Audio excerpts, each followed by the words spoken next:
Nous enchaînons les épisodes. Là, il sera question d'un cèdre. Alors, c'est toujours un peu curieux parce que dans les chapitres de Daniel, on a l'impression d'aller d'épisode en épisode et on voit pas très bien la logique. Donc, je vous laisse avec une question. Comment cette histoire de cèdre se rattache à tous les épisodes qu'on a déjà vus? Et maintenant, Daniel, chapitre 4.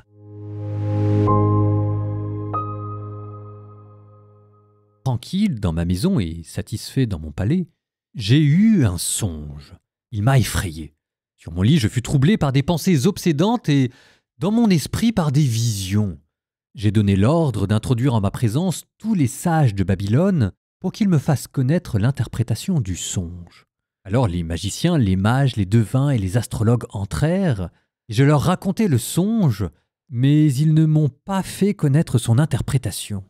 En dernier lieu, Daniel se présenta devant moi.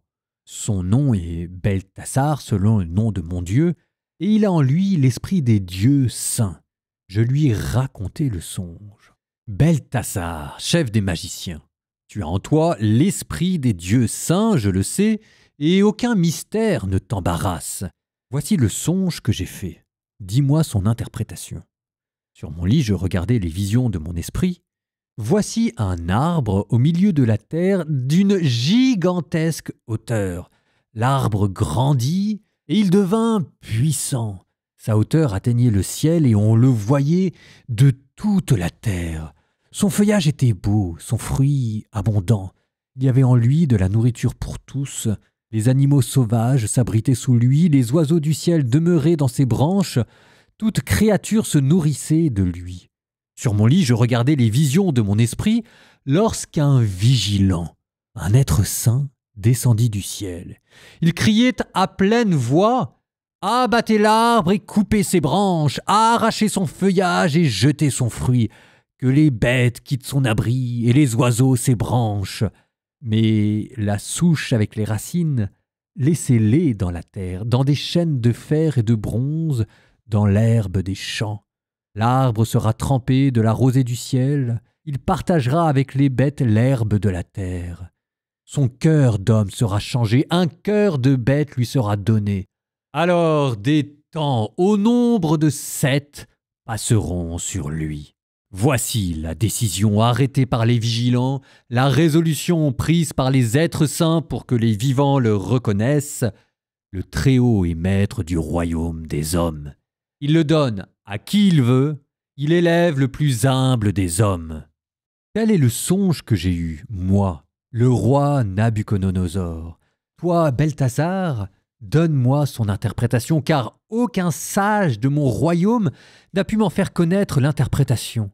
Mais toi, tu le peux, puisque l'esprit des dieux saints est en toi. Alors Daniel, surnommé Beltasar, resta un instant terrifié, et ses pensées l'épouvantaient. Le roi prit la parole et il dit « Beltasar, que le songe et son interprétation ne t'épouvantent pas. » Beltasar répondit « Mon Seigneur, que le songe soit pour tes ennemis et son interprétation pour tes adversaires. L'arbre que tu as vu, grand, puissant, élevé, atteignant le ciel et visible de toute la terre, dont le feuillage était beau et le fruit abondant, en qui il y avait de la nourriture pour tous, sous lesquels s'abritaient les animaux sauvages, et dans les branches duquel demeuraient les oiseaux, c'est toi, ô roi. Tu es devenu grand, puissant. Tu as grandi au point d'atteindre le ciel, et ta domination s'étend jusqu'aux extrémités de la terre. Puis, ô roi, tu as vu un vigilant, un être saint descendu du ciel et qui disait « Abattez l'arbre et détruisez-le, mais laissez dans la terre la souche avec les racines, dans des chaînes de fer et de bronze, dans l'herbe des champs, et qu'il soit trempé de la rosée du ciel, et partage le sort des animaux sauvages, jusqu'à ce que 7 temps passent sur lui. » Cette vision, ô roi, en voici l'interprétation, la décision du Très-Haut qui atteint mon Seigneur le roi.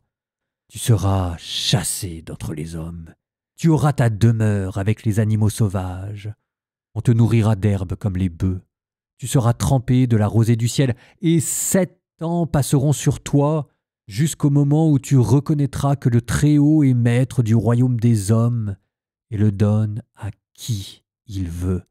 Et si l'on a dit de laisser en terre la souche avec les racines de l'arbre, c'est que ta royauté se maintiendra quand tu auras reconnu que le ciel est le maître. Aussi, que mon conseil te paraisse bon, ô roi. Rachète tes péchés par ta justice et tes fautes par la pitié envers les malheureux. S'il en est ainsi, ta tranquillité se prolongera. Tout cela arriva au roi Nabuchodonosor. 12 mois après, comme il se promenait sur la terrasse du palais royal de Babylone, le roi prit la parole et dit « N'est-ce pas ici Babylone la grande ? Moi je l'ai bâtie comme une maison royale, par la puissance de ma force et pour la gloire de ma majesté. » Ces paroles étaient encore dans sa bouche, quand une voix tomba du ciel. « C'est à toi que l'on parle, ô roi Nabuchodonosor. On te retire la royauté. Tu seras chassé d'entre les hommes. Tu auras ta demeure avec les animaux sauvages. On te nourrira d'herbes comme les bœufs, et 7 ans passeront sur toi, jusqu'au moment où tu reconnaîtras que le Très-Haut est maître du royaume des hommes et le donne à qui il veut. » À l'instant même, la parole s'accomplit pour Nabuchodonosor. Il fut chassé d'entre les hommes, il mangea de l'herbe comme les bœufs, son corps fut trempé de la rosée du ciel, jusqu'à ce que ses cheveux grandissent comme des plumes d'aigle et ses ongles comme des griffes d'oiseau. Au bout des jours fixés, moi, Nabuchodonosor, je levai les yeux vers le ciel et l'intelligence revint en moi. Alors je bénis le Très-Haut, je célébrai l'Éternel vivant et lui rendis gloire. Son pouvoir est un pouvoir éternel, son royaume s'étend d'âge en âge. Tous les habitants de la terre sont comptés pour rien. Il fait ce qui lui plaît, de l'armée du ciel et des habitants de la terre. Nul ne fait obstacle à sa main, personne ne lui dit « Que fais-tu » Et à ce moment-là, l'intelligence me revint. Ma splendeur et mon éclat me revinrent aussi pour la gloire de mon règne. Mes conseillers et les grands de mon royaume me réclamèrent. Je fus rétabli dans ma royauté et un surcroît de grandeur me fut accordé. Maintenant, moi, Nabuchodonosor, je bénis, j'exalte et célèbre le roi du ciel. Toutes ses actions sont vérité et ses chemins justice. Il peut rabaisser ceux qui marchent dans l'arrogance. Alors, c'est quoi le rapport entre cette vision d'un cèdre et d'un roi qui se transforme en animal avec le reste? Pas très bien le rapport. Eh ben, c'est là où vous allez être content de voyager avec moi, parce qu'en fait, ça s'explique à partir d'un autre livre que vous avez déjà lu, donc normalement, ça ira pour vous. Le livre d'Ézéchiel. Je reprends. Dans Ézéchiel, il y a déjà des visions avec des grands cèdres, notamment une, au chapitre 41, pour dépeindre l'empire assyrien que Ézéchiel compare à un grand cèdre qui s'est pris pour l'égal d'un dieu et que donc on va abattre. Voilà pour l'arrogance. Ok, mais on n'a pas encore tout expliqué. Par exemple, comment est-ce qu'on est passé d'un songe où il y avait une statue qui représentait un homme avec un songe où l'homme est représenté par un arbre. Ça veut dire que dans le premier cas, ce sur quoi on insistait, c'était sur l'humanité de l'Empire, une humanité qui était fragile, alors que là, dans cette deuxième vision, on insiste sur l'arrogance de cet empire qui veut toucher jusqu'au ciel. Et en fait, on est passé de l'un à l'autre, parce que vu la manière dont Nabuchodonosor a réagi, quand il eut le premier songe, il s'est dit « cette statue, c'est moi », bah là, c'est Dieu qui est en train de lui dire « non, non, non, non, mauvaise réaction, en fait, tu ne ressembles pas à une statue, tu ressembles à un cèdre arrogant qu'on va abattre ». C'est la réponse du berger à la bergère, mais ça reste la même vision dont on est en train d'approfondir le sens. Bon, ok, et ensuite, on voit ce que provoque cette vision. On voit Nabuchodonosor qui se transforme en animal. Alors on se dit, comment est-ce qu'on est passé d'un cèdre à un animal, c'est quoi le rapport? Et même, est-ce que c'est simplement possible cette affaire? Alors, les exégèses vont du côté de l'archéologie, on vous exhume la prière d'un roi, le prière d'un roi Nabonide qui aurait été malade pendant 7 ans et guéri par un médecin juif. On vous parle de la lycanthropie ou de la boanthropie, une maladie psychiatrique où des hommes se prennent pour des animaux, mais on se dit, c'est pas dit que ce soit quand même là où veut nous amener le récit. Donc, on regarde un peu plus cet animal qu'on va mettre sous le microscope et on va ressortir Ézéchiel, on va voir ce que ça va donner. Cet animal qui est devenu Nabuchodonosor, on a commencé par vous dire que c'était un animal sauvage. C'est quoi l'animal sauvage par excellence? L'animal sauvage par excellence, c'est le lion. Et d'ailleurs, les Babyloniens adoraient les lions, ils en mettaient partout sur leur temple. Ensuite, on vous a dit qu'il allait des ailes de vautour et d'aigle qui allaient lui pousser comme des crocs et des griffes. Donc, un aigle. Ensuite, on vous a dit qu'il allait brouter comme un bœuf, comme un taureau, et qu'après, on allait lui donner un cœur d'homme. Donc en fait, c'est pas une maladie psychiatrique cette affaire, c'est une chimère. Et une chimère qui est à la fois un lion, un bœuf, un aigle et un homme. Dans Ézéchiel, on n'a pas déjà vu des choses comme ça?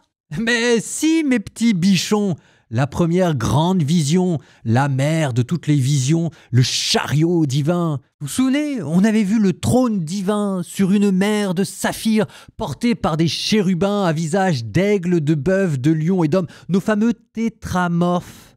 Et ben voilà qu'on les a retrouvés ici, qui l'eût cru sous les traits d'un roi païen, Nabuchodonosor. Sauf que évidemment, là c'est pas un chérubin céleste, c'est un chérubin bestial, c'est une dégénérescence, mais c'est raconté dans les mêmes termes. Alors, Nabuchodonosor, il se reprend au dernier moment, et on avait vu qu'il était aussi de bonne foi, il avait été sympa avec Daniel, et que, c'est un gros lourd, mais il est capable de voir ses erreurs, donc au dernier moment, on lui donne un cœur d'homme, il retrouve apparence humaine.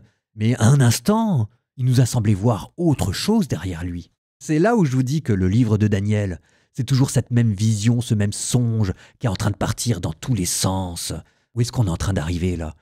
Et c'est là encore à nouveau qu'il faut ressortir Ézéchiel. Il y a une dernière vision, la vision contre Tyr.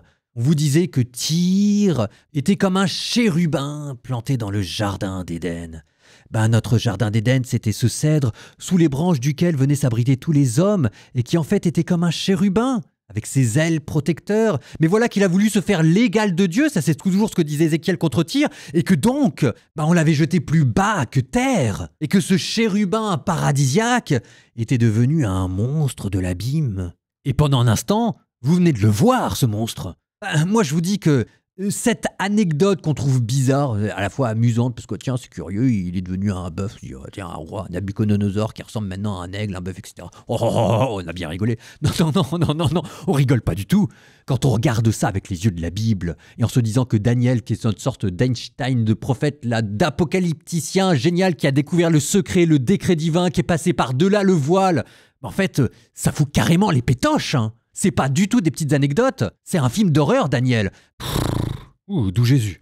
On termine par une prière. Hein. Je vous propose qu'on se plonge dans cette prière qu'il y avait dans l'épisode précédent, mais qui était dans le texte grec, alors que vous n'avez pas entendu. Mais elle est tellement magnifique qu'on la commence, on n'aura pas le temps de tout dire, mais on en dira des extraits. Le cantique des 3 jeunes gens dans la fournaise. Au nom du Père et du Fils et du Saint-Esprit. Amen. Ainsi priait Ananias au milieu de la fournaise. Béni sois-tu, Seigneur, Dieu de nos pères. Loué sois-tu, glorifié soit ton nom pour les siècles.